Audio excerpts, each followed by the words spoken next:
자, 다시 돌아온 분안보 호스트 조혜주입니다. 코호스트 유성호입니다. 안녕하십니까. 저희가 이게 도대체 몇 년 만이죠? 저희가 근 7년 만입니다. 2016년에 저희가 마지막으로 했는데 그때 참 그 많은 분들이 눈물을 흘리고 저희도 참 많은 눈물을 흘렸었죠. 저희가 마지막 방송을 하고 그 손편지도 많이 받았고 그 인터넷상으로 많은 댓글, 많은 이제 메일도 받았었는데 그때 저희가 사실 어렸고 이제 너무 갑작스럽게 이제 제야로 떠나버리는 바람에 많은 분들이 저희에게 이제 실망을 하시기도 했죠. 근데 뭐 그때는 이제 어린 나이였고 이제 저희가 둘 다 그때 20대였죠. 20대였기 때문에 저희가 무슨 어린 나이에 실수를 저질러서 저희가 못 나온 것처럼 그렇게 말씀을 하시는 것 같은데 저희가 그 새로운 그 신규 구독자분들도 있기 때문에 말씀을 드리자면은 저희가 이제 그 일신상의 그런 변동이 생겨서 그래서 저희가 이제 갑작스럽게 그 마이크로폰을 내려놓을 수밖에 없었다. 그렇게 말씀을 드릴 수 있겠네요. 분안보를 이제 처음 청취하시는 분들도 있기 때문에 말씀을 드리면 저희가 2014년 15년 시즌을 시작으로 두 시즌을 아주 숨가쁘게 달려왔습니다. 매주 그 전 라운드 그다음에 그 다음 라운드를 리뷰와 프리뷰를 넘나들면서 정말 많은 분들을 울고 웃겼던 그 2년의 시간이었고 그 당시에는 이제 저희가 독일 현지에서 이제 그 축구 산업에 종사하는 종사자로서 이제 많은 경기들을 이제 직관할 수 있었고 그리고 뉴스에서는 찾아볼 수 없었던 그런 왜냐하면 심지어 그 당시에 이제 기자님들이 이제 분안보를 보고 기사를 썼을 정도로 그 정도로 그렇죠. 이제 영향력이 막강한 채널이었다. 파급 효과죠, 파급 효과. 실제로 이제 손흥민 선수가 이제 또 토트넘을 이적하던 그 당시에 레버쿠젠 소속일 때도 참 많은 이제 이야기들이 막 오고 갔었는데 이제 그때도 현지에서 상당히 많은 정보들을 또 저희가 얻어서 또 분안보 청취자분들에게만 소수 정예로 이제 또 저희가 특강을 해드리지 않았습니까? 그랬었죠. 네. 네, 진짜 그런 옛날 생각을 하면서 저희가 지금 분안보 리턴즈로 7년 만에 다시 돌아왔고요. 이제 그간 유성원 씨는 이제 군복무도 마쳤고 계속 미뤄오던 군복무를 한국 나이 30이 넘어가지고 이제 마치게 됐고 이제 저희도 이제 또 이곳저곳 전전하면서 또 이제 축구와 사실은 어떻게 보면 또 뗄래야 뗄 수 없는 일들을 이제 계속 했었죠. 그럼 이제 그런 썰들은 또 저희가 또 차차 풀도록 하고 저희가 시간이 없기 때문에 바로 이제 그냥 그 본론으로 박아버리겠습니다. 때려 박습니다. 그 이제 분데스리가가 개막이 이제 한 2주 앞으로 다가왔습니다. 그래서 본래 이제 리그 시작 전주에 슈퍼컵을 진행을 하지 않습니까? 그래서 DFL 슈퍼컵이죠. 네, 슈퍼컵이라 하면 그 전 시즌 우승팀과 그 다음에 그 전 시즌의 DFB 포칼 우승팀이 이제 격돌하는 이제 단일 승부인데 이번 시즌에는 이제 시즌 개막 전에 바이에른 뮌헨과 라이프치히가 이제 붙게 되었습니다. 네, 맞습니다. 그래서 이제 그 경기를 이제 이야기를 좀 하면서 저희도 좀 오랜만에 돌아왔기 때문에 저희가 또 혀를 또 좀 풀어야 되는 시간도 있고 이러다 보니까 이제 좀 여러 가지 이야기를 하면서 또 이번 에피소드를 한번 진행해 보도록 하겠습니다. 저희가 그러면은 우선적으로 그 슈퍼컵에 대한 그 펀팩트들부터 조금 이렇게 청취자분들한테 좀 공유할 수 있는 그런 시간을 좀 가져보겠습니다. 일타 강사죠? 일타 강사. 네. 조한길 쌤이죠, 조한길. 네, 일단 슈퍼컵 같은 경우는 87년부터 이제 시작을 했습니다. 그래서 사실 역사가 막 그렇게 유수하진 않습니다. 한 40년 맞나요? 40년이 안 됐죠? 근데 이게 그 이제 96년까지 하다가 잠깐 또 멈췄다가 뭐 리그컵이라고 이름 바꿨다가 다시 또 이제 슈퍼컵이 다시 나타나가지고 그때는 이제 DFB 슈퍼컵이 아니라 이번엔 DFL 슈퍼컵으로 이제 다시 이제 시작을 하게 됐는데 사실상 그렇게 많이 열리진 않았어요. 20몇 년 정도밖에 안 열렸습니다. 네, 그래서 유구한 역사를 가진 그런 컵은 아니고 다만 이제 뭐 이제 이번 주에 이제 경기가 있는 팀들과 좀 연계해서 보면 뮌헨이 일단은 뭐 10번 우승을 차지하면서 짧은 역사지만 그 중에서도 이제 가장 많은 우승을 차지를 했고 지금 뭐 뮌헨 같은 경우는 뭐 10번 넘게 연속 지금 슈퍼컵에 진출을 하면서 그만큼 리그를 이제 호령을 한 팀답게 굉장히 좋은 성적 거두고 있습니다. 그리고 지난 3년 동안 우승을 슈퍼컵에서 진행을 했죠.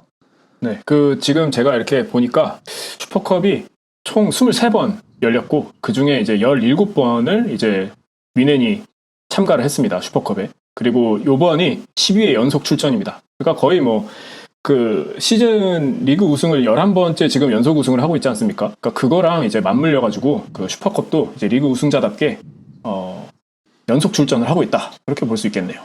네, 그래서 이제 뭐 선수들 개인 기록으로 봐도 토마스 밀러 이제 어떻게 보면 바이에른 뮌헨의 심장이죠.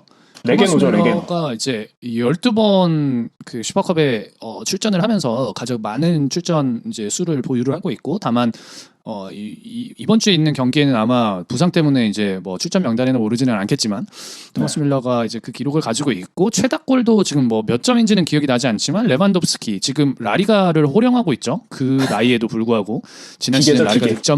득점 기계로 불리는 레반도프스키가 이제 또 최다 득점자로서 기록을 올리고 있습니다. 총 7골을 넣었고 돌문 시절에 한 골 넣었고 뮌헨에서 지금 6골 넣고 지금 이제 라리가로 떠나셨다. 네, 지금 그런 상황이고, 경기를 좀 이제 보면 어찌됐든 지난 시즌 뮌헨이 이제 우승을 했고, 어찌됐든 라이프치히도 좋은 성적으로 이제 리그를 이제 마감을 했는데, 분데스리가의 어떻게 보면은 전통적인 정통의 강자와 이제 신흥 강자죠. 어떻게 보면 그렇죠. 라이프치히는 2009년 창단을 했기 때문에 뭐 이 구단의 이제 이 창단 비화에 대해서도 많은 사람들이 왈가왈부하던데, 이거는 한번 저희가 뭐 시즌 도중에라도 한번 요거는 좀 자세하게 한번 설명을 좀 드리기로 하고, 오늘은 이제 좀 경기에만 이제 포커스를 좀 맞춰보도록 하겠습니다. 그 네. 뮌헨과 라이프치히 둘 다 이번 여름 이적 시장에서 어떻게 보면 스타일은 굉장히 다르지만 알짜 영입들을 많이 했습니다. 그래서 뮌헨부터 좀 살펴보실까요? 네, 뮌헨부터 한번 살펴보겠습니다. 자, 뮌헨 같은 경우에는 크게 사실 많은 영입은 없었지만 그 알짜배기 영입이 있었고, 그걸 제가 이제 간략하게 말씀드리면 사황을 영입을 했다라고 제가 말씀을 드릴 수 있을 것 같습니다. 그 사황 중에 이제 첫 번째가 이제 수비왕이죠, 수비왕. 김민재 선수가 이제 코리안 인터내셔널이 이제 바이에른 뮌헨 유니폼을 입었다. 유리 멘탈 김민자이 선수 말씀하시는 거죠? 유리 멘탈이라고 하기에는 굉장히 정신력이 좋다라고 저는 표현을 하고 싶네요. 네, 저는 아직도 기억에 많이 남는 게, 김민재 선수가 이제 중국에서 중국이 아니죠. 터키에서 나폴리로 이적을 할 때, 그 나폴리 선수들이 있는 군의 식당에 가서 선수단 이제 식당에 가가지고 또 강남 스타일을 추지 않았습니까? 그렇죠. 그런 거 보면은 이 선수가 멘탈이 이제 유리다. 이제 그렇게 구단에 가서 그렇게 열심히 추고, 이제 대표팀 소집에는 상당히 또 어떻게 보면은 또 불성실한 태도를 보여주지 않았습니까? 그래서 뭐 정확하게 이제 어떤 사연이 있는지 모르지만 축협과의 이제 트러블도 좀 있었던 것 같고, 또 이제 선배 선수와의 또 그런 또 불협화음이죠. 불협화음이 조금 있었죠. 이제 그런 거 보면은 이제 김민자희 선수의 멘탈이 가히 유리와 같다. 근데 저는 조금 이제 그 변호하는 입장에서 좀 반추를 해보자면, 지난 시즌을 김민재 선수가 이제 2-3 시즌에 리그 35경기 출전하고 챔피언스 리그 9경기 뛰었고요. 그리고 카타르 월드컵 뛰었고요. 그리고 이제 군사훈련도 받으셨고, 그리고 바로 아시안 투어 합류하고, 이러면서 사실 많이 피로가 쌓였을 거고, 그리고 정신적인 데미지도 꽤나 있었을 것이다 라고 저는 생각을 하고 싶습니다. 네, 알겠습니다. 아니, 아무튼 그래서 하여간 이 프리시즌에 김민재 선수의 이제 활약을 보고 있자면 아직은 좀 덜 여물었다, 이런 생각이 많이 들고요, 개인적으로는. 근데 아직 어리죠. 당연히 아직 이제 어려요. 또 네. 사실 대한민국의 또 보물 아니겠습니까? 그래서 또 이제 빠르게 적응을 해서 이제 분데스리가를 또 호령하는 그런 모습을 이제 보여준다면, 또 이제 저같이 불신을 가지고 있는 사람들의 마음 또한 사로잡을 수 있는 이제 그런 선수가 되지 않을까 이렇게 생각하고 있습니다. 사실은 굉장한 애정을 가지고 있는 분입니다, 저분이. 네. 그리고 그 적응력 부분도 그 페네르바체에서 1년, 나폴리에서 1년, 뭐 이렇게 지금 거의 1년씩 그 메뚜기처럼 지금 이적을 하고 있는데, 그거에 비하면은 굉장한 실력을 보여주고 있다. 팀에서 굉장한 적응력을 보여주고 있다라고 그렇게 표현을 하고 싶네요. 자, 다음 영입 말씀해 주시죠. 다음 영입으로는 이제 체력왕 콘라드 라이머 선수를 이제 라이프치히에서 이제 빼내왔습니다. 그렇죠. 네, 라이머 선수에 대해서 잠시 좀 말씀을 해주실 수 있을까요? 라이머 같은 선수는 이제 뭐 체력왕이라고 얘기를 했지만 중원에서의 활동량이 굉장히 많은 선수고, 라이프치히에 어떻게 보면은 숨어 있는 보석이었죠. 지난 시즌 보면은 그 엄청난 활동량을 기반으로 해서 공수를 어떻게 보면 연결해주는 어떤 전술의 핵으로서 많은 활약을 했었고, 그 많은 분들이 사실 어떻게 보면 라이머를 좀 공격형으로 보실 수도 있어요. 왜냐하면 이 선수가 사실 공격에 굉장히 많은 이제 이 공로를 세웠었고 라이프치히에. 근데 수비에서의 이제 커버를 해주는, 그러니까 특히 센터백들을 커버해주는 능력이 상당하다. 그래서 지금 어떻게 보면 토마스 투헬 감독이 구사하고 있는 4-2-3-1에서 이제 떨어진 미드필더를 이제 키미랑 보게 될 텐데, 앞서 말씀드렸던 이제 김민재 선수가 실수하는 상황 이런 게 이제 나올 때 마치 이번 프리시즌에서 AS 모나코전 보면은 정말 말도 안 되는 실수 같은 것들을 하거든요. 혹은 이제 김민재 선수가 여러분들은 잘 모르시겠지만 공격 욕심이 있어요. 그래서 센터백임에도 불구하고 가끔 말도 안 되게 많은 전진을 하는 경우들이 있습니다. 이제 그런 부분들이 사실 투헬 감독이 굉장히 좋아하는 부분 중에 하나죠. 이제 그거를 메우기 위해서 콘라트 라이머를 영입을 했다라고 볼 수 있을 정도로, 라이머가 어떻게 보면은 김민재 선수의 부재의 상황에 굉장히 많은 커버를 해줄 거다. 이거는 거의 제가 봤을 때는 이 청취자분들이 이제 시즌 중반쯤 돼가지고 다시 이 에피소드를 들으면서 저의 이야기를 들으면은 어떤 말씀이신지 바로 깨달으실 겁니다. 근데 아까 말씀하셨던 것처럼 그 굉장히 많은 활동량을 가지고 있다고 했는데, 실제로 라이프치히에서 가장 많이 뛰는 선수였고, 그리고 근데 거기에 더불어서 이제 리그에서 바이에른 뮌헨에서 가장 많이 뛰는 선수가 키미시거든요. 그래서 이 키미시와 라이머가 둘이 모였다. 김민이죠, 김민이. 키미치죠, 키미치. 김민이죠, 김민이. 그래서 김민이와 라이머가 만났다. 네. 중원을 사로잡을 것이다. 라이머가 그 한국의 그 힙합 엔터테인먼트 회사를 운영하는 사장님 아닙니까?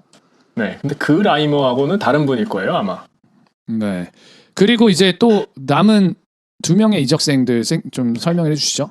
그 이제 4황 중에 저희가 2황을 끝냈고, 3황이 이제 바로 도움왕 라파엘 게헤이루 선수가 이제 보루시아 도르트문트에서 이제 바이에른 뮌헨을 넘어왔는데, 지금 이제 부상 때문에, 종아리 부상 때문에 지금 나서지를 못하고 있죠.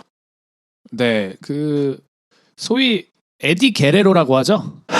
그 지금은 이제 작고하셨고, 굉장히 90년대 후반부터 이제 2000년대 초중반까지 WWF, 그러니까 WWE가 되기 전에 이제 전신이죠. 전신이 이제 WWF. 근데 이제 그게 세계 동물보호 협회였나요? 그 팬더 그려져 있는 그 협회와의 소송에서 지면서 사실상 WWE로 이름을 개명을 했거든요. 근데 이제 그 WWF 그리고 E로 넘어가던 그 과도기에 어떻게 보면 더 락과 함께 드웨인 존슨이죠, 이제 구 더 락, 현 드웨인 존슨과 어떻게 보면은 진짜 몇 안 되게 그 레슬링 단체를 이끌어가던 에디 게레로. 레슬링 팟캐스트인가요 지금? 네. 근데 이제 스테로이드 오남용으로 인해서 심장마비로 사망을 하셨고요. 게레로는 근데 상당한 유망주죠. 미드필드 자원으로서 엄청난 유망주로 지금 손꼽히는데, 유망주였고 유망주죠. 유망주였고 7시즌 동안 이제 분데스리가에서 활약을 하면서 지금은 29살입니다. 제가 군대 갔을 때의 나이랑 거의 비슷해진 지금 시점인데, 아직 유망주죠. 네. 저도 아직 유망주니까요. 그 선수가 사실 이제 레프트백, 미드필더 모두 이제 소화를 할 수가 있는데, 이 선수가 사실 도르트문트에서 20경기 아니 224경기를 출전을 해서 40골 50도움을 때려 박았습니다. 그리고 그 지난 시즌에는 그 리그 최다죠. 그러니까 도움왕에 올랐죠. 12개의 어시스트를 기록을 하면서 이 선수가 이제 만개했다. 이제 유망주에서 이제 본격적으로 만개했다라고 그렇게 표현을 하고 싶습니다. 근데 이 선수가 조금 말씀하세요. 네, 아니 분데스리가 이제 만년 유망주들이 상당히 많았었어요. 근데 이제 게레로 선수가 이제 그렇게 되지 않기를 이제 조금 바라는 마음에서, 저는 아직은 이제 유망주로서 칭하고 싶다. 아직은 만개하지 않았다. 이따이. 이따이라고 하네요. 이따요. 네. 근데 이제 이 선수가 사실 지금 도르트문트에서 굉장히 많은 헌신을 하면서 그 이제 명성을 많이 쌓았는데, 한순간에 지금 이 명성을 다 잃어버렸거든요. 지금 도르트문트 팬들 사이에서 원성이 굉장히 자자합니다. 그러니까 그 이유가 무엇이냐? 이 선수가 자유계약으로 바이에른 뮌헨으로 넘어왔습니다. 소위 FA라고 하죠. 그래서 보루시아 도르트문트는 사실 이 선수를 팔아서 뭐 얻은 게 거의 없다. 사실 뭐 잘 써먹긴 했지만 뭐 마지막에 또 넘길 때는 또 큰 돈 받아가지고 넘기지 않습니까? 근데 사실 그렇게 하지 못하고 바이에른 뮌헨이 그냥 이제 하이제킹을 해버린 거죠. 하지만 그거는 이제 팬들의 굉장히 나이브한 생각인 거죠. 왜냐하면 뭐 프로는 뭐 이걸로 움직이지 않습니까? 이거 이 돈. 아, 그렇죠. 그렇게 움직이는데 그 돈을 하나도 안 주고 갈 수 있냐. 그러니까 상도가 좀 어긋났다. 그런 아니 뭐 얘기를 한 FA로 풀린 상태에서 간 거기 때문에 뭐 그 선수를 뭐 나무랄 수는 없고 만약에 뭐라고 할 거면은 이제 무능한 구단 프런트를 이제 욕을 해야죠. 네. 그리고 이제 뭐 게레이로 선수는 이제 한 시즌 아마 개막하면서 리그 시즌 개막하면서 그때쯤에 아마 다시 조금 돌아오지 않을까 이제 그런 생각을 하고 아마 슈퍼컵에는 아직도 조금 나오기 어렵지 않을까 그런 생각을 합니다. 네. 그리고 이제 사황 중에 마지막 이제 영스터 타렉 부흐만이라는 선수인데 이 선수가 이제 바이에른 뮌헨 U19세 팀에서 바로 프로 계약을 해버렸어요. 그래서 이 선수가 사실 뭐 프로 경기에 나설지는 사실 잘 모르겠지만 어쨌든 지금 영입한 굵직굵직한 영입한 인재들 중에 가장 어린 나이죠. 18세이면서 이제 수비수거든요. 그러니까 이 선수의 귀추가 주목이 된다. 그래서 제가 사황 중에 하나로 꼽아봤습니다. 네. 그 뮌헨은 사실 많은 선수들을 아직 영입은 하지 않았고 그리고 사실 뒤에도 좀 말씀드리기는 하겠지만 스트라이커 보강이 시급하긴 하거든요. 근데 이제 그럼에도 지금 어떻게 보면은 좀 허리 쪽을 이제 수비와 허리를 많이 보강을 한 모습을 이제 보여주면서 그래도 뭐 이적 시장에 점수를 주자면은 뭐 그래도 저는 한 80점 이상은 줄 수 있을 정도로 상당히 알짜배기 영입을 많이 했다 이렇게 보여지고 영입 이외에 뭐 이야기할 거리들이 좀 있다면 저는 뭐 이 선수를 빼놓고 이번 시즌 뮌헨을 논하기는 어려울 거라고 생각합니다. 무시알라가 이제 지난 시즌 보여준 퍼포먼스 특히나 이제 어떻게 보면 토마스 뮬러가 없는 상황에서 이제 이 팀을 이끌어가는 이 재능을 보면 과연 이 선수가 정말 어린 유망주 선수가 맞나 할 정도로 굉장히 노련한 플레이 그리고 어떻게 보면 막 골까지 넣어주고 이런 역할을 해줘 버리니까 무시를 할 수가 없다. 무시 말라. 이런 퍼포먼스를 보여주는 거죠. 그는 근데 이미 완성형이다.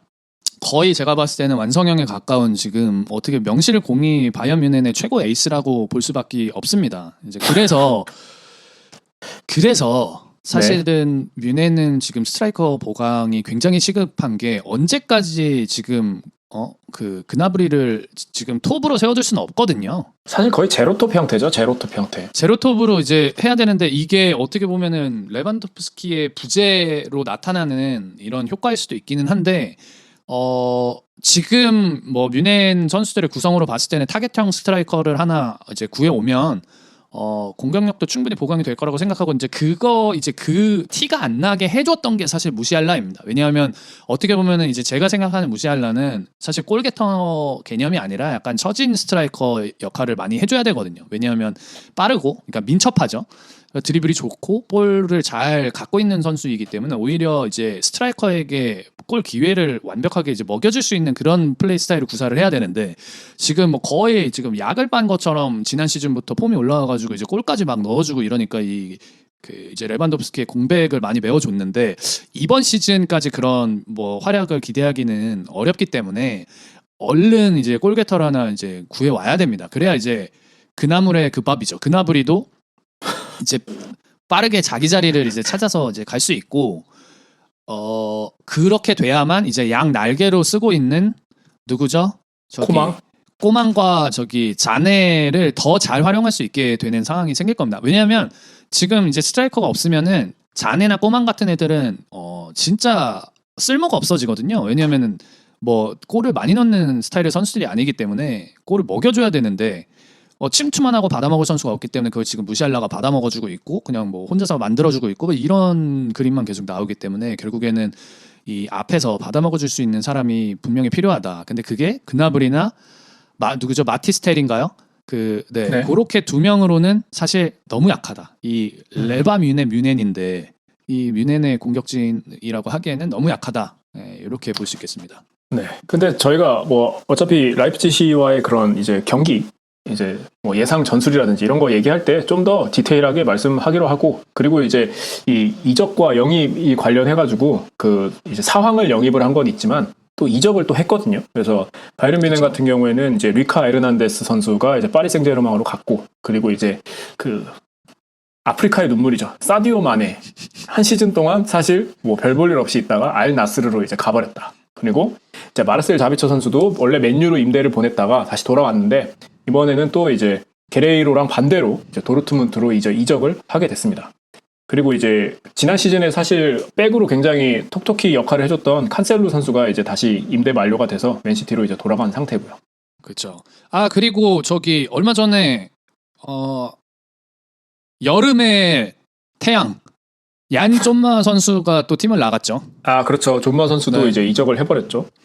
그래서 지금 어떻게 보면은 그 지금 골리도 굉장히 약한 상태입니다. 이거 왜냐하면 지금 마누엘 노이어가 아직도 지금 부상이에요. 장기 부상 네. 상태에서 지금 올라이 한 명밖에 없거든요. 사실상 그렇죠. 쓸 수 있는 그렇죠. 선수가. 근데 그 와중에 지금 좀마가 나갔기 때문에 지금 사실 골리 보강도 어느 정도는 이제 또 필요한 상황입니다. 그래서 보면은 이제 골키퍼 관련된 링크들이 어느 정도 지금 뜨고 있는 그런 상황이고요. 그래서 뭐 크게 봤을 때는 아직 이제 골키퍼라든지 그리고 이제 미드필더진이 보강이 되긴 했는데 투헬 감독은 계속 수비형, 그러니까 완전한 수비형 미드필더를 한 명을 더 원하는 것 같아요. 그리고 이제 공격 타겟형 스트라이커 이제 해리 카네, 이제 손흥민 절친이죠. 해리 카네를 이제 뭐 영입하고 싶다 했는데 지금 좀 빠그러지는 것 같아요. 그래서 이제 새로운 그런 타겟형 스트라이커를 좀 구해야 되지 않나. 그리고 이제 아까 말씀드렸던 것처럼 라이머 선수가 굉장히 중원에서 많은 역할을 해주긴 하지만 투헬 감독이 싱가포르 이제 투어 가서 그 기자회견 때 했던 말이 자기네들은 아직 뭐 조급하지 않다. 조급하지 않은데 수비형 미드필더 하나 있었으면 좋겠다라고 하면서 표현을 했던 게 자, 키미시는 6번이긴 한데 캐릭터가 사령관이다. 그리고 라이머는 사냥꾼이다. 그리고 누구죠? 또 저기 피지컬 좋은 선수 있지 않습니까?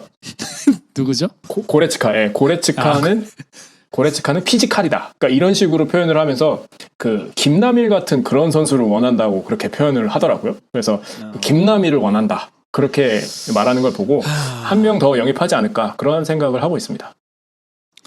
네, 그리고 왜냐하면은 그 김민이나 이제 그 라이마 같은 경우도 활동량이 많기 때문에 그 사실 모든 경기를 이제 풀타임 소화할 수 없어요. 그래서 어느 정도 이제 교체를 할 수 있는, 그러니까 6, 70분 정도에 투입될 수 있는 선수가 분명히 필요하긴 합니다. 근데 네, 지금 알겠습니다. 사실 약하죠. 네, 약하죠. 말씀하세요.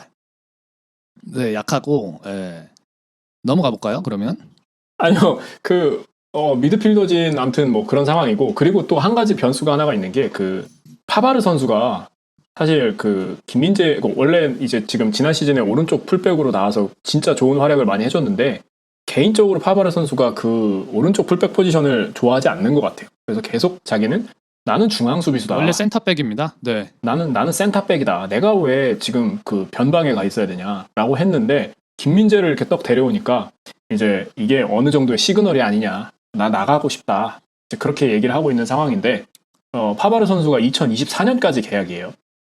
그래서 올해 사실 여름에 못 가면은 구단이랑도 자칫하면 이게 틀어질 수 있는 상황이다. 왜냐하면 또 자유계약 신분으로 자유계약 선수로 가면은 풀리죠. 그러면 또 미네이 또 못 참기 때문에 올 시즌에 어떻게든 보내려고 하는 그런 상황이고 뭐 선수도 그렇게 가고 싶어하는 상황이긴 해서 그 부분도 사실 어느 정도 생각해야 되지 않나 말씀드리고 싶습니다. 그리고 어떻게 보면은 파바르 얘기를 하면은 그 이제 좌측이죠. 알폰소 데이비스를 이제 얘기를 안 할 수가 없는데 사실 데이비스 같은 경우는 캐나다의 낙엽이죠.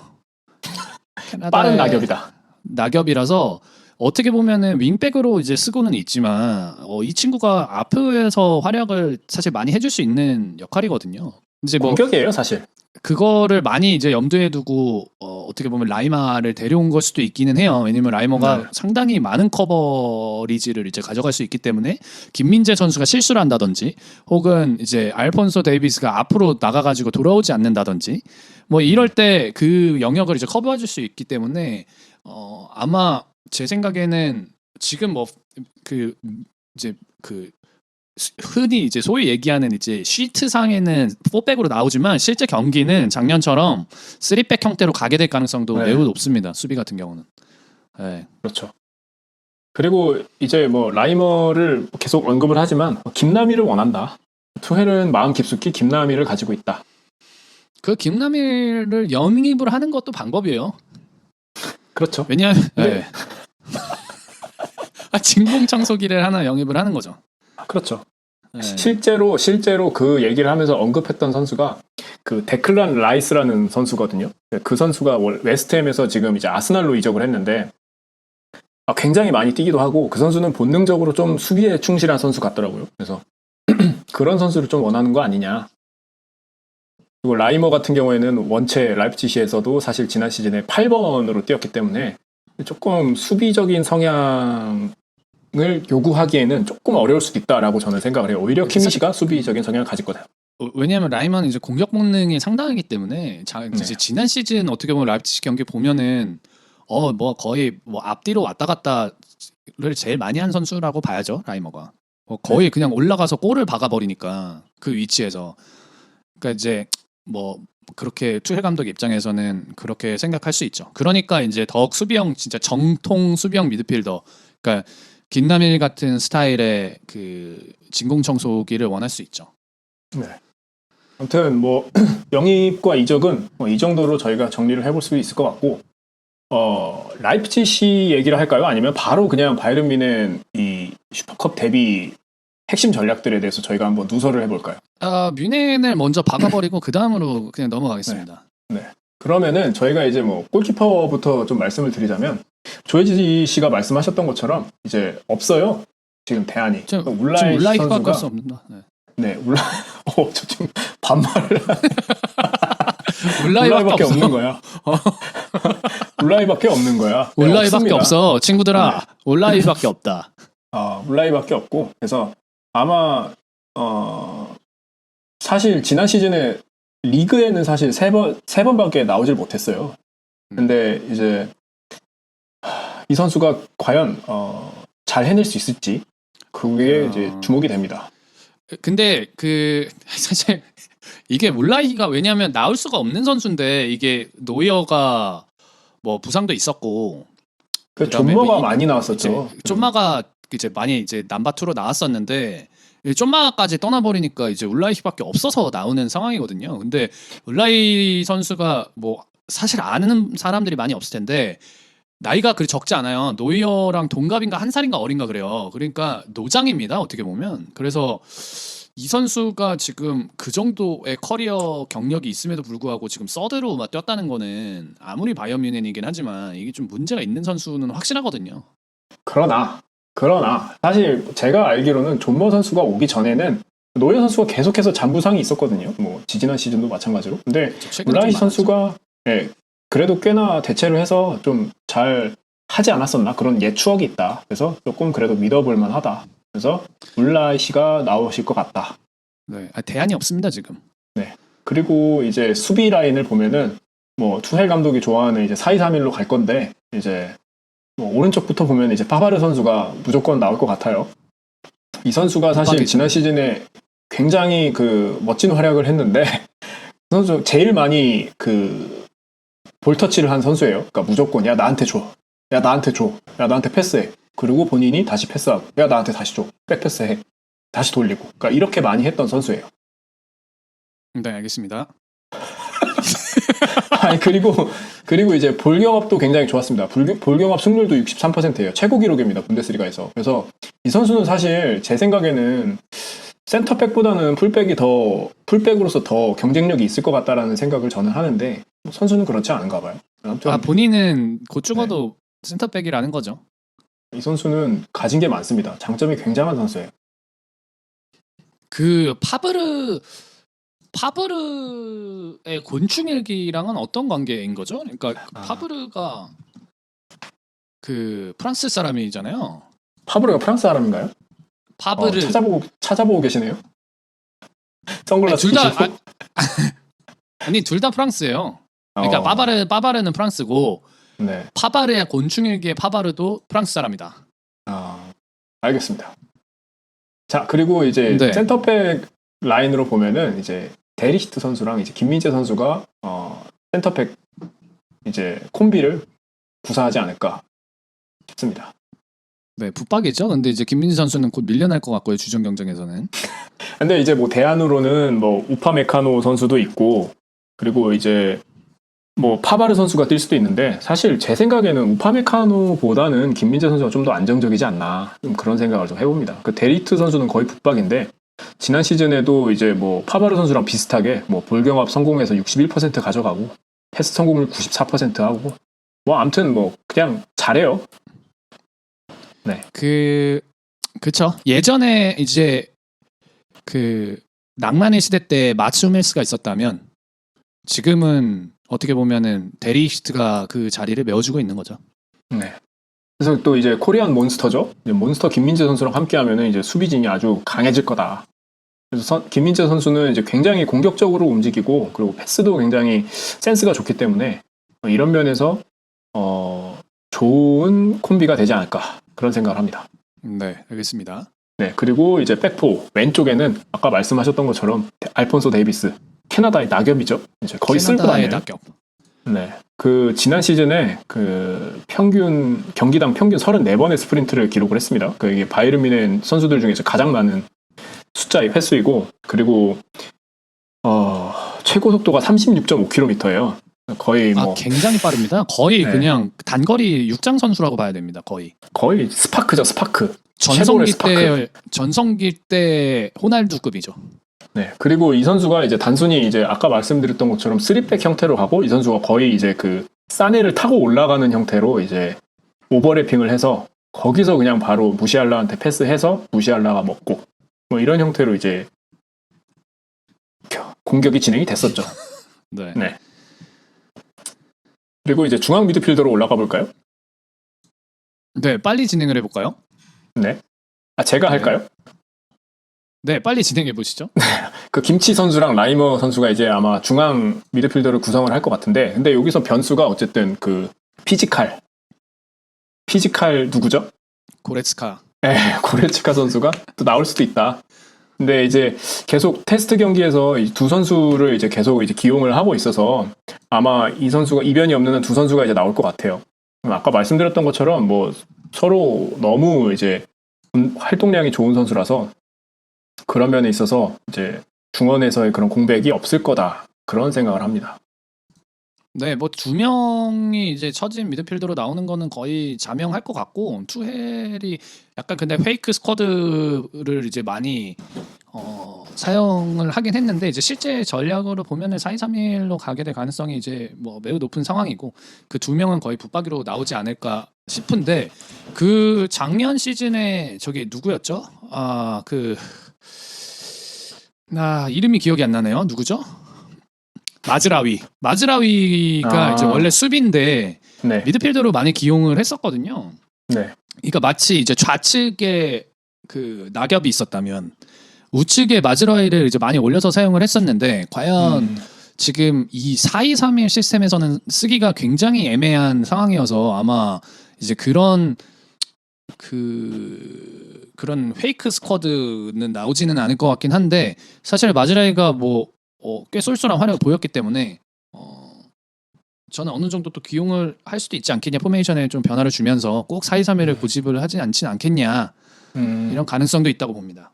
알겠습니다. 그리고 이제 키미히 선수가 이제 토마스 뮬러가 이제 부재한 가운데 아마 주장으로 나올 것 같고 그리고 이 선수가 8번째예요 슈퍼컵 출전이. 그래서 토마스 뮬러 못지않게 굉장히 많이 나온 선수입니다. 그래서 이 선수가 굉장히 그 모랄 플레이어죠. 굉장히 사기를 북돋아주는 그런 토템형 선수다라고 볼 수 있겠습니다. 이제 그 위로 올라가면은 독일의 마지막 로맨시스트 무시알라가 이제 중앙 미드필더로 뛰게 될 텐데요.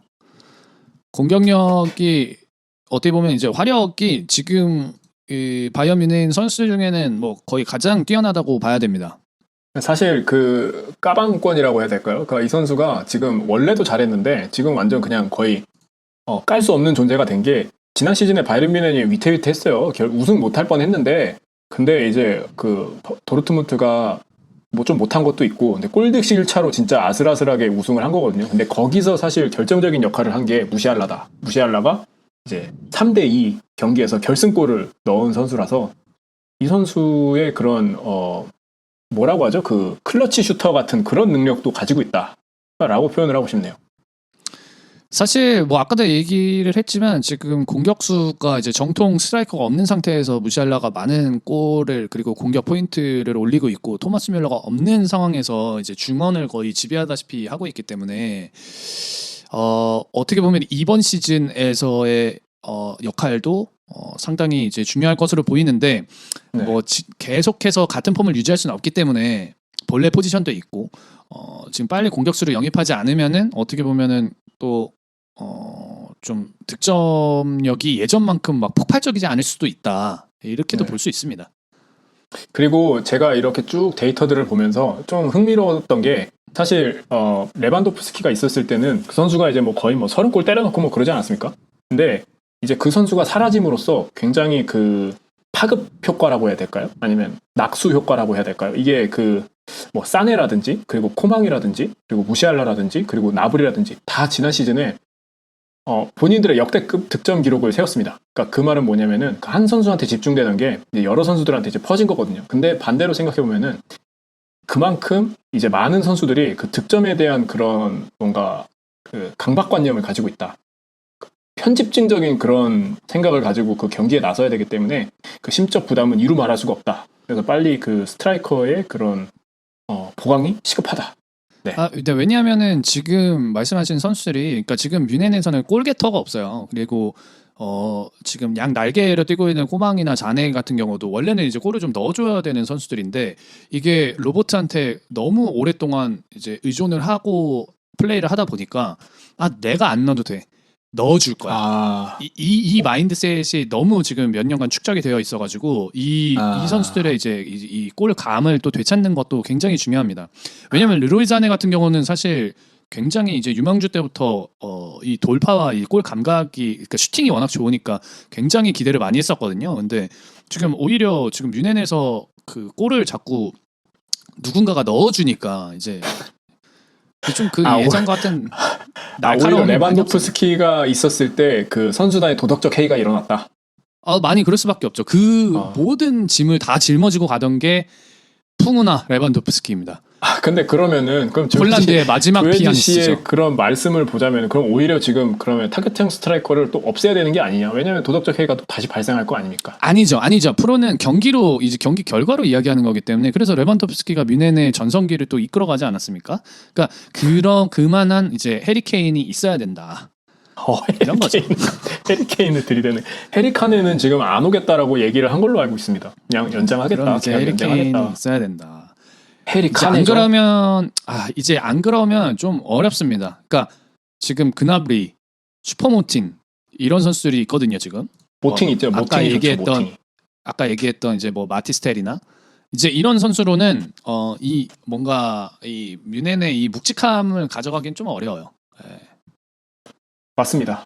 근데 이제 아까 말씀하셨던 것처럼 샬케 시절에 사네가 그 8골을 넣은 적이 있어요. 한 시즌에. 그때는 완전히 어렸었죠. 근데 그러고 나서 이제 승승장구해서 맨시티 갔다가 이제 거기서 이제 슬럼프 오지게 와가지고 이제 뭐 못하다가 바이에른 뮌헨 와가지고 이제 서서히 부활 중인데 지난 시즌에 8골을 또 넣었습니다. 그래서 이게 좀 이제 상승세를 그리는 거 아니냐. 우상향하고 있는 것이 아니냐. 이제 그런 또 기대감을 갖고 있고 그리고 이제 네, 그렇습니다. 네, 뭐 그런 상태고 뭐 이 정도 하고 넘어가죠 뮌헨은. 네. 그리고 이제 원탑에는 아까 말씀하셨던 나브리도 지난 시즌에 14골 기록하면서 그 분데스리가 최다 득점 기록이 16골일 거예요. 그 라이프치히의 지금은 떠났지만 은쿵쿠 선수랑 이제 휠크릭 선수가 이제 16골로 득점 1위였었는데 그 뒤를 바짝 쫓았던 선수가 이제 나브리였다라고 말씀드릴 수 있겠네요. 네.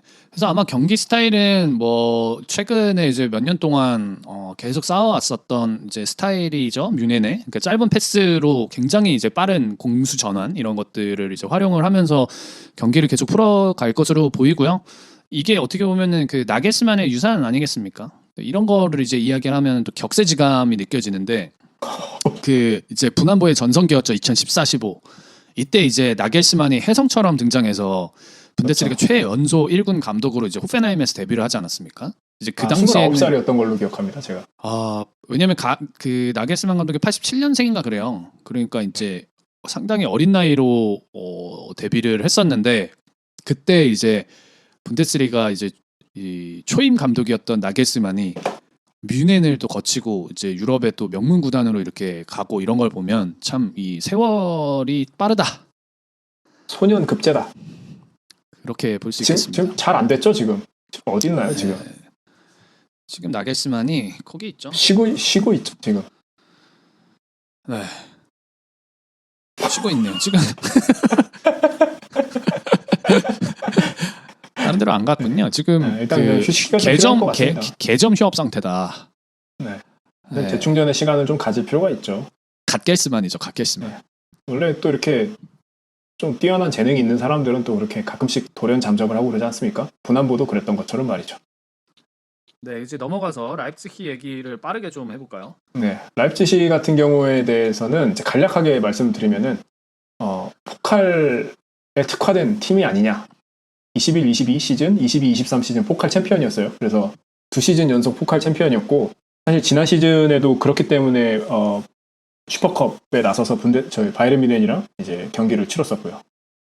그리고 지난 시즌에 분데스리가 3위 기록했고 그리고 최근 5시즌 연속 탑4에 오르는 그런 이제는 신흥 강자라기보다는 이제는 좀 더 뭐라고 할까요? 이제 여물었죠 좀. 고인물이다 고인물. 네, 이제 좀 여물었고 뭐 루티너죠 루티너. 네. 라입지히 같은 경우는 이제 사실 갓겔스만 감독이 또 라입지히를 거쳐갔죠. 그렇죠. 지금 감독은 이제 마르코 로제 감독인데 네. 이 로제라는 이름에서 보면 굉장히 이제 여성스러운 이름이지만 네. 그렇지 않습니다. 굉장히 카리스마 있는 감독이고 이 감독이 지금 라입지히 전에 멘셴글라드바흐랑 도르트문트를 거쳐서 왔잖아요. 그러다 네. 보니까 이 좀 그 터프한 선수단을 가지고 있는 팀들을 이제 거쳐서 와서 이 선수단 장악 능력이 어느 정도 있는 감독입니다. 그리고 시원시원하게 생겼어요. 네. 네, 그리고 이 이제 선수로서는 전성기를 2000년대 초중반 이제 그러니까 어떻게 보면은 유럽 축구의 이제 그 르네상스 시절이었죠. 그때 이제 분데스리가에서 선수 생활을 했었고 하노버랑 이제 마인츠 이런 데를 이제 전전하다가 은퇴를 한 선수이기 때문에 어떻게 보면은 전전하다라는 표현을 쓰네요. 네, 어떻게 보면은 선수로서는 사실 큰 족적을 남기지 못했지만 이제 감독으로서는 어느 정도 지금 이제 역량을 인정받고 지난 시즌에 라입지히 부임해가지고 사실 경기력이 나쁘지 않았거든요. 그러다 보니까 이제 뮌헨을 또 잘 잡아내기도 하고 지난 이제 리그에서도 1승 1무의 기록을 거두면서 네. 뮌헨을 상대로 킬러다. 굉장히 강한 모습을 보이고 있습니다. 그래서 사실은 킬러다. 뮌헨 킬러가 이제 뭐 마르크 로제 감독뿐만이 아니라 그 누구죠? 스웨덴의 피눈물. 그 스웨덴의 마지막 눈사람 그 에밀 포스베리죠. 에밀 포스베리가 바이언의 어떻게 보면 스나이퍼죠. 바이언 저격수라고 볼 수 있는데요. 이 선수가 라입지히에서 굉장히 오래 뛰었습니다. 오래 뛰었고 15년부터 뛰었으니까요. 노장 중에 그렇죠. 고인물이고 입지전적인 인물이죠. 입지전적인 인물이고 그러니까 대바이언 경기 이제 총 15경기에 나서 가지고 3골 4어시스트를 이제 기록을 하면서 굉장히 좋은 공격 포인트를 거두고 있고 이게 어떻게 보면 팀 전체가 바이언 뮌헨에 넣은 골 중에 3분의 1을 이 선수가 넣고 있습니다. 그러니까 이 선수가 바이언에 굉장히 강한 선수고 그다음에 감독도 바이언 뮌헨에 대해서 전혀 지금 두려움이나 무서움 없이 그냥 들이받을 준비가 되어 있는 그런 어떤 그 레드불의 상징처럼 약간 그 황소와 같은 그런 무쇠의 뿔로 가라 좀 이런 상태입니다.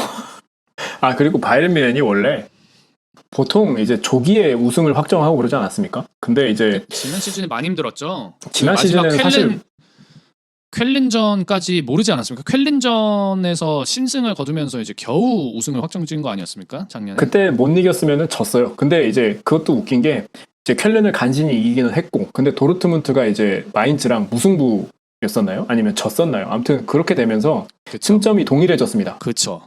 그래서 마지막 라운드에 사실 이게 경기가 승부가 갈린 거라서 그래서 이제 굉장히 도르트문트는 뼈아픈 상태였고 무시알라는 까방권을 획득을 했고 그리고 투헬은 진짜 안도의 한숨을 내쉬었다.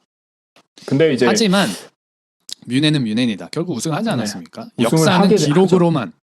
역사는 기록으로만 이야기한다. 이렇게 되는. 하지만 이 황남 스타일 황희찬 영입했을 때 황남 스타일을 이제 올리면서 한껏 화제가 됐었던 이 라이프치히 같은 경우에는 이 마르코 로제 감독이 리그 시즌이 이제 34경기인데 그 34경기 중에서 29경기를 맡아서 지난 시즌에 이제 지휘봉을 잡았었는데 그때 그 경기당 승점만 놓고 봤을 때는 1위입니다.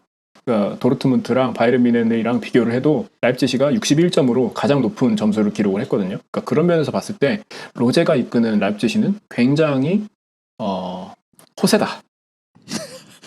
네. 자 이제 넘어가서 라이프치히의 이번 여름 이적 시장은 그 어느 때보다 뜨거웠다 이렇게 평가를 할 수가 있는데 어떻게 보면은 네. 지금 유럽 리그에 있는 전 구단 중에 가장 활발히 이제 선수를 사고 파는 어떻게 보면 그 실크로드라고 하죠. 예전에 이제 그 대륙을 넘나들면서 장사를 했었던 이 상인들이 생각이 날 정도로 아니 근데 저는 솔직히 영입보다는 너무 많이 유출이 됐다. 저는 그렇게 생각해요. 외화 유출이 되는 것처럼 네, 너무 근데 많은 그렇게 생각할 수도 있지만 이 좋은 영입들이 또 있었고 제가 이제 호재다라고 생각을 하는 거는 유망주들 위주로 많이 영입을 했어요. 그렇기 때문에 그렇죠. 저는 그게 충분히 또 빛을 발할 수 있다 이렇게 생각을 하고 어떻게 보면 또 장기적으로 봤을 때 구단에서 옳은 방향으로 투자를 하고 있지 않나 이렇게 생각을 하고 있습니다. 사실 그래서 라이프치히 말씀하시죠. 말씀하시죠. 네, 라이프치히 같은 경우에는 워낙에 그 젊은 그런 컬러를 추구를 하는 팀이기도 하고 그리고 사실 지난 시즌에 굉장히 잘했던 그런 선수들 은쿤쿠, 소보슬라이, 뭐 라이머, 뭐 할슈텐베약 뭐 이런 선수들을 다 갖다 팔면서 돈을 많이 벌었을 거예요. 돈을 굉장히 많이 벌었죠. 근데 이제 그 돈이 선수들을 어디로 가냐? 자, 그 선수들을 팔지 않았으면 이제 좋은 선수들 영입을 못했던 거죠. 그래서 말씀하신 대로 라이머, 뮌헨에 갖다 팔았고, 은쿤쿠, 첼시에 갖다 첼시 팔았죠. 갔죠? 그리고 그바르디올도 맨시티로 보내면서 맞아요. 아주 큰 돈을 챙겼습니다. 아마 여기가 거의 1,000억 가까이 받았을 거예요. 그래서 이적료로. 김민재 선수보다 더 높은 평가를 받는 그런 네, 그래서 수비수였죠. 그래서 이렇게 세 명의 거물을 팔면서 큰 돈을 이제 거상이 됐고 이제 그 돈을 가지고 이제 사실 제가 이번 시즌 라이프치히에서 가장 주목하는 선수 다펜다 너네 걸리기만 다 펜다 로이스 펜다? 오펜다죠. 네. 너 펜다? 오펜다. 로이스 오펜다죠. 로이스 오펜다를 이제 랑스에서 데려왔고요. 근데 이미 리그왕에서 엄청난 폭발력을 보여줬던 공격수이기 때문에 저는 이제 이런 선수들은 어떤 스타일이냐면은 그냥 탱크거든요. 그러니까 탱크가 중요한 게 뭐냐면 탱크는 컨디션을 가리질 않습니다. 왜냐면 이 몸 자체가 그냥 철갑이기 때문에 탱크는 어떤 악천후에서도 그냥 탱크의 화력을 보여주는 거거든요. 무한 궤도다. 오펜다 선수가 딱 그런 스타일이어서 프리시즌 경기 보면은 이 선수는 정말 잘 활용을 할 만한 선수다. 그래서 아주 좋은 선수가 영입이라고 생각이 나요? 생각합니다. 그 선수가 생각이 나요. 인터 밀란에서 뛰었죠. 루카쿠. 루카쿠의 약간 미니 루카쿠죠. 그렇죠. 미니 루카쿠가 좀 생각나는 그런 움직임이었다라고 네. 저도 보고 싶네요. 네, 그리고 슈팅이 굉장히 좋습니다. 그리고 생각보다 이제 되게 굉장히 투박해 보이는 플레이지만 그 안에 섬세함을 가지고 있는 공격수다 저는 이렇게 평가하고 싶고 그 이외에도 사실 좋은 영입들이 많았어요. 어떻게 보면 호펜하임에서도 이제 그 바움가트너를 데려왔죠. 크리스토프 그렇죠. 바움가트너. 그리고 저기 오스트리아 맞나요? 오스트리아의 마지막 눈물 니콜라스 자이발트 선수를 또 영입을 했고. 네. 그리고 이제 어떻게 보면 이 너네 다 펜다, 오펜다와 이제 그 어떻게 보면 쌍벽을 이루는 이번 이적 시장에서의 최고의 이제 호재라고 한다면은 PSG의 사비 시몬스를 임대해 왔다는 거. 네, 맞습니다. 요렇게 이제 좀 축약을 할 수 있을 거고 이 사비 시몬스 선수를 좀 얘기를 해드리면은 네덜란드의 마지막 튤립이죠. 아인토벤은 이제 마지막 튤립이고 사실은 이 선수가 그 라마시아 출신입니다. 그래서 6살인가 7살 때부터 라마시아에서 이제 컸고 라마시아는 이제 많은 분들 아시겠지만 FC 바르셀로나의 이제 유소년 육성 시스템이죠. 라마시아에서 이제 그 운동을 시작을 했고 어떻게 보면은 뭐 바르셀로나 유스 팀이라고 하면은 많은 분들이 이제 후전드로 기억을 하고 계시죠. 바르셀로나의 이제 후베닐 바르셀로나 이제 연령 대표팀 후베닐 거기 네, 말씀하세요. 거기? 후배님. 네, 후베닐 그러니까 바르셀로나 연령별 대표팀의 레전드 레전드 이승우 선수 지금 수원에서 너무 잘 뛰고 있기 때문에 예. 차세대 이승우였다. 자비 시몬스 선수가. 거의 그렇게 제2의 그러니까 뭐 사람들이 이승우다? 지금 제2의 차비다라고 이렇게 얘기를 하는데 사실 차비랑은 많이 플레이 스타일이 이렇게 막 겹치지는 않고요. 이름이 둘 다 사비여서 이제 제2의 사비라고 하는데 사실은 네. 제2의 이승우가 맞죠. 엄밀하게 따지면 넥스트 이승우다. 넥스트 이승우고 넥스트 후전드다 이렇게 볼 수 있고 이제 굉장히 라마시아에서 그래서 이제 나와서 아인토벤을 거쳐서 이제 PSG로 안착을 했고 지금 이제 또 B클럽인 뮌헨에 이제 임대를 오게 됐는데 인기가 일단 굉장히 많고 그래서 보통 이런 인기가 많은 선수들은 분데스리가로 잘 안 오거든요. 그러니까 분데스리가는 약간 좀 투박한 선수들이 많이 오는 리그인데 그 임대 온 거 아닙니까? 그래서 임대고 그래서 어떻게 보면은 이강진 선수한테도 호재죠. 왜냐하면 이강진 선수가 주전 경쟁을 원래 사비 시몬스랑 했어야 되거든요. PSG에 있었으면. 근데 이제 호재죠. 이강진 선수한테도 호재고 사비 시몬스도 이제 또 이제 분데스리가를 경험할 수 있는 좋은 기회가 이제 왔습니다. 네. 윈윈이었다. 그렇죠. 그래서 제가 이제 이번 시즌에 지금 라이프치히의 여름 이적 시장을 이제 딱 두 선수로 축약을 한다면은 다펜다 그다음에 제2의 던 이승우. 넥스트 승우. 어, 던 넥스트 후전드. 네. 근데 뭐 좋은 영입이긴 한데 저는 사실 지난 시즌만큼 라이프치히가 폭발적인 모습을 보여주려면 사실 나간 선수들만큼 일단 검증받을 수 있는 선수들의 좀 영입이 필요하다고 보는데 아직 뭐 9월 초까지 9월 2일까지는 어쨌든 시간이 있으니까 뭐 영입을 계속 하긴 하겠지만 지난 시즌의 그런 폭발적인 모습을 이대로는 사실 보여주기 쉽지 않다. 로제도 이 정도는 사실 쉽지 않을 것 같다라고 저는 생각을 합니다. 뭐 전반적으로 평가를 하자면 뭐 저도 이제 마찬가지입니다. 왜냐면 지난 시즌에 정말 잘 뛰었던 선수들이 다 갔어요. 은kun쿠, 네. 그바르디올, 그다음에 소보슬라이 이런 선수들이 다 갔기 때문에 사실은 이게 거의 이제 포메이션에 한 축에 있는 선수들이 다 하나씩 빠진 거거든요. 웅쿵쿠, 톱, 소보슬라이, 그쵸. 뭐 이제 중원, 이선, 그리고 라이머 중원, 할슈텐베르크 수비 뭐 이렇게 다 빠진 거기 때문에 야 이게 굉장히 위험하다.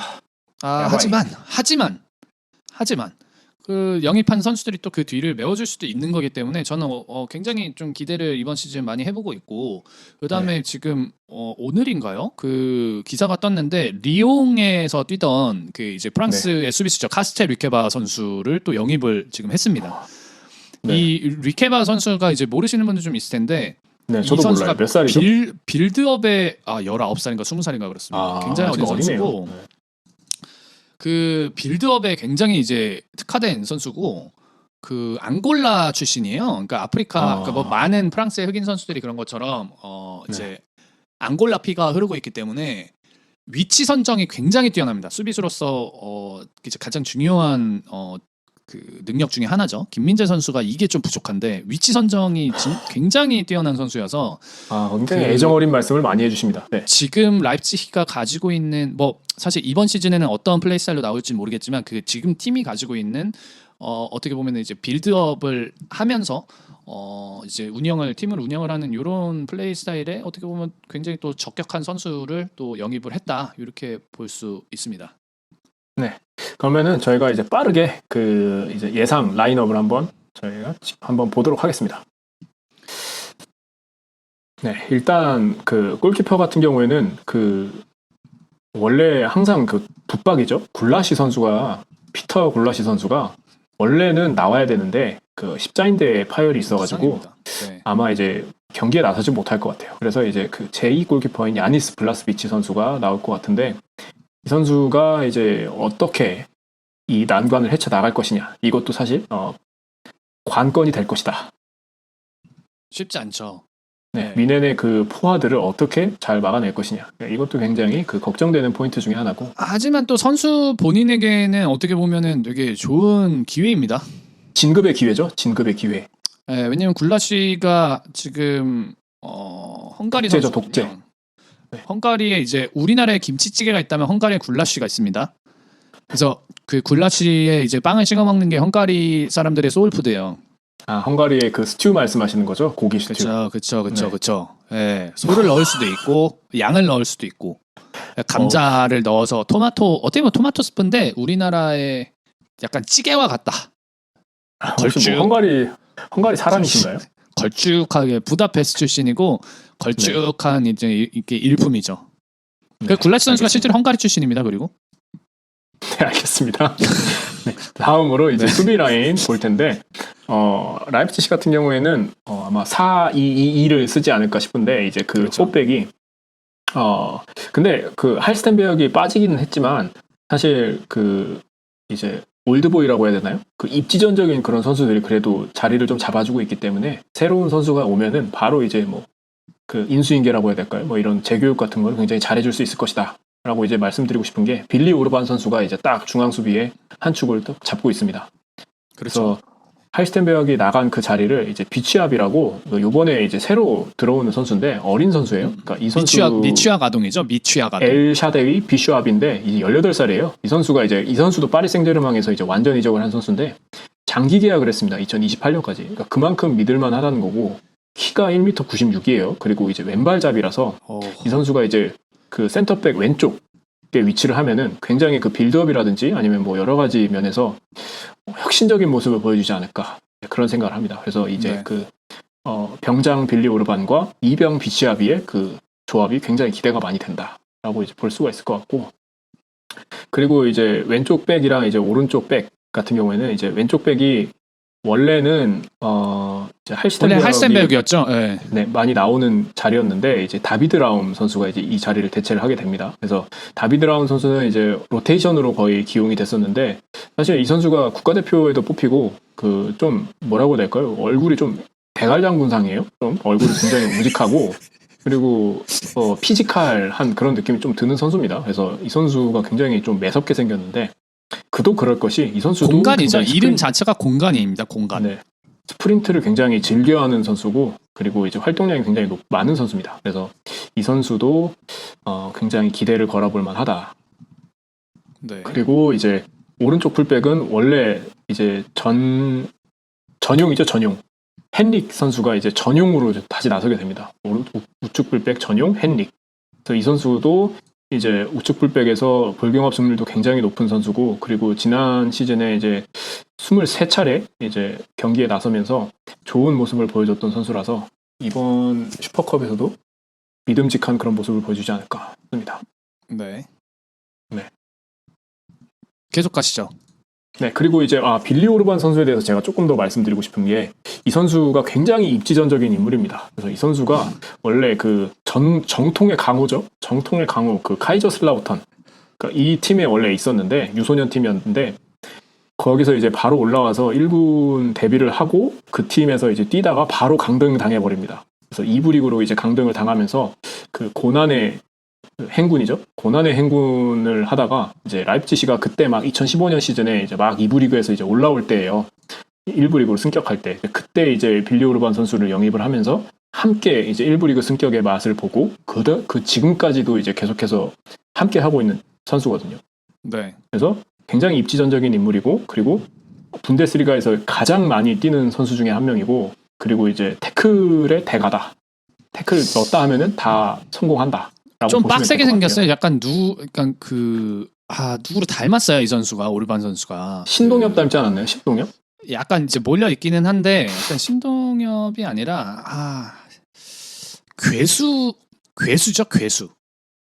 신동엽과 브록 레스너를 합친 느낌이 좀 들지 않나? 브록 레스너의 사진을 클릭을 해서 이렇게 좌우를 이렇게 압축해 놓은 선수처럼 생겼죠. 그렇죠. 네. 그런 느낌입니다. 그래서 굉장히 파이팅 넘치는 선수고 이 사기를 북돋아주는 이 토템 선수입니다. 네. 네. 그리고 이제 수비에서 미드필더 라인으로 이제 보면은 조금 이제 난해해지기 시작합니다. 멤버가 이 라이머가 이제 떠나면서 이 자이발트 선수가 잘츠부르크의 눈물이죠. 잘츠부르크에서 항상 이제 수급을 이렇게 해오는데 그 선수가 이제 이번에 오스트리아의 마지막 슈니첼이라고 봐야죠. 자이발트는. 네. 그래서 그 선수가 이제 새롭게 올라왔어요. 22살이고 이제 근데 잘츠부르크에서 이제 이미 100경기를 넘게 뛰었습니다. 그래서 뭐 챔피언도 여러 번 경험을 해본 선수라서 어리지만 굉장히 성숙하다. 그렇게 볼 수 있고 이 선수는 사실 6번에 가까운 선수예요. 그러니까 라이먼은 그쵸. 8번에 가깝다면은 이 선수는 6번이다. 그래서 오히려 이게 좀 대체자로는 좀 부적합한 게 아니냐라고 볼 수 있는데 사실 여기에는 조금 트릭이 있다. 어떤 트릭이죠? 신태용 감독의 트릭이 있다. 지난 시즌에 그 이제 라이머랑 같이 합을 맞췄던 선수가 이제 자버트 슐라거 선수인데 그쵸. 이 선수가 원래는 8번이에요. 근데 이제 라이머가 이제 앞에서 너무 이제 사냥꾼처럼 뛰니까 그 뒤를 이제 메우는 역할을 수행을 했었거든요. 슐라거가. 근데 이제 그렇죠. 자이발트가 오면서 자이발트가 6번을 서고 슐라거가 다시 이제 볼프스부르크 시절에 뛰었던 그 8번 룰을 다시 부여받아서 좀 공격적으로 역할을 소화하지 않을까 싶습니다. 슐라거는 대장장이었죠, 사실상 볼프스부르크에서. 네. 네. 네, 그렇습니다. 대장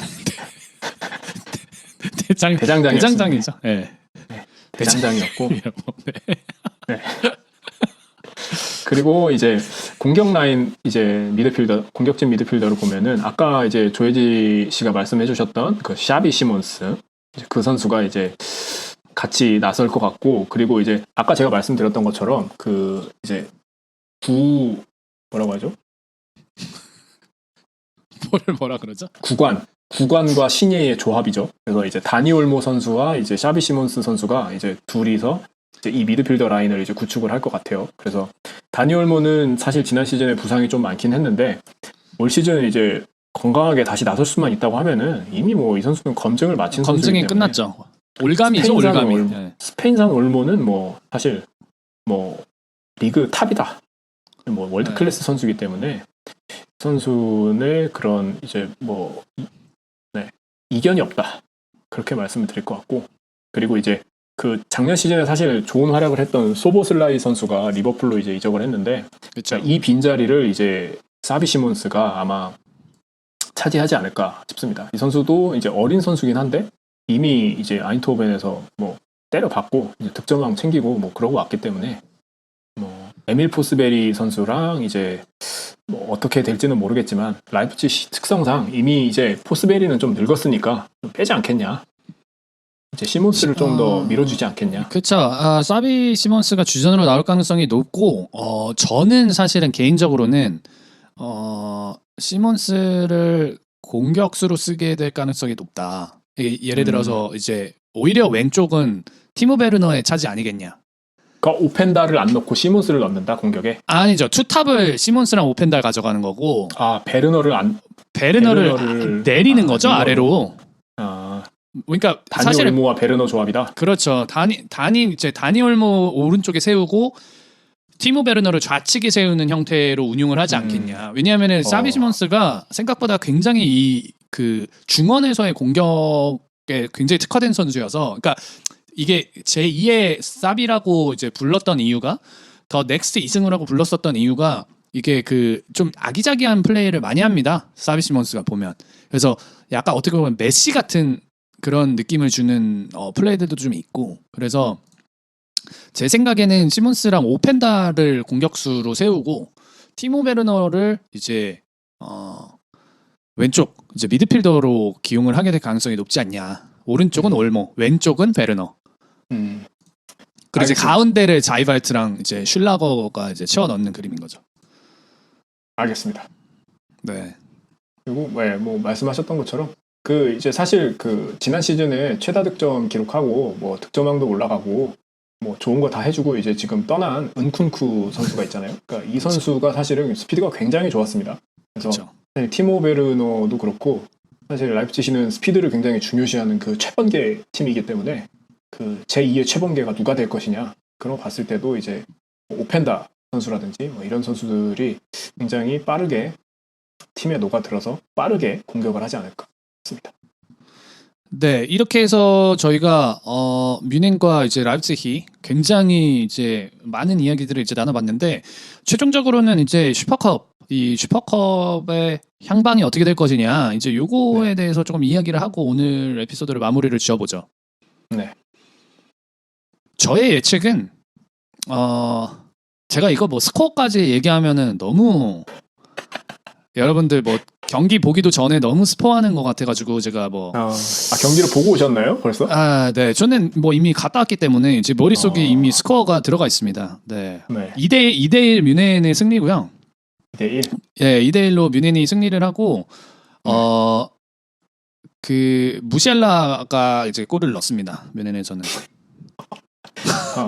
네, 무시알라가 골을 넣게 네. 되고 그다음에 이제 그 예언 가시네요. 예언. 네. 네. 라입치히에서는 그 아무나 찍는 거 아니에요? 다 팬다. 다 패버려 오펜다가 이제 골을 넣으면서 이제 파죽지세로 가다가 이제 마지막에 이제 코너킥에서 헤더로 이제 뮌헨이 한 골을 추가하면서 2대1로 뮌헨이 이제 승부로는 그렇게 좀 결론이 날 것 같고 경기 내용으로 보자면 라입치히가 그 뮌헨의 빠른 템포에 굉장히 고전을 할 것으로 생각이 됩니다. 그리고 뮌헨은 좌우로 많이 벌리기보다는 아마 중앙 쪽에서 그냥 수비에서부터 짧은 패스로 올라오는 그러니까 이제 수비부터 그 이제 수비형 미드필더 그 다음에 양쪽에 있는 날개 선수들을 거쳐서 가운데로 들어오는 그런 짧은 패스들이 이렇게 계속해서 나올 것으로 보이고 라입치히가 아마 거기에 고전을 많이 하게 될 겁니다. 근데 반대로 라입치히는 한 방에 이제 뭐 방향을 전환한다든지 아니면은 수비에서 한 번에 이제 밀어주는 이제 롱패스 위주로 경기를 운영을 할 텐데 경기가 라입치히한테 이렇게 썩 좋은 느낌으로 다가오진 않습니다. 네. 저의 예측을 말씀드리자면 저는 이제 3대 0으로 바이에른 뮌헨이 이길 것 같다. 클린시트로 이길 것 같다. 자, 그 이유는 처음 이제 골키퍼의 그런 이제 능력에 대한 의문, 블라스비치 선수에 대한 그 능력에 대한 의문을 제가 가지고 있고, 그리고 이제 수비진을 보면은 제가 사실 아까 빌리 오르반 선수를 굉장히 추켜 세우긴 했지만 좀 늙었다, 노쇠하고 있다. 그리고 이제 썩 마음에 안 드는 포팩의 조합이라고 저는 생각을 하고, 그리고 이제 무시알라 선수라든지 아니면은 그리고 이제 팀을 배신한 라이머 선수가 이제 팀을 굉장히 팀 사정을 잘 알고 있기 때문에 많은 그 정보들을 누설하지 않겠냐. 따라서 이제 라이머 선수의 골, 그리고 무시알라 선수의 골, 그리고 벌교 꼬막의 골 이렇게 해서 도합 3골로 이제 3대 0으로 이제 바이에른 뮌헨이 쉽게 이길 것 같다. 그렇게 생각합니다. 네, 그러면은 이번 주 경기 다들 새벽 경기 잘 즐기시고요. 저는 이미 보고 왔기 때문에 3시 45분. 네, 일요일 3시 45분 경기입니다. 네. 네, 저는 이미 경기를 보고 왔기 때문에 경기 시청은 하지 않을 거고 다음 주에는 저희가 이제 분데스리가 23, 24 시즌의 첫 번째 경기 첫 라운드죠. 리뷰를 가지고 찾아뵙도록 하겠습니다. 프리뷰를 가지고 찾아뵙도록 하겠습니다. 네, 감사합니다. 감사합니다.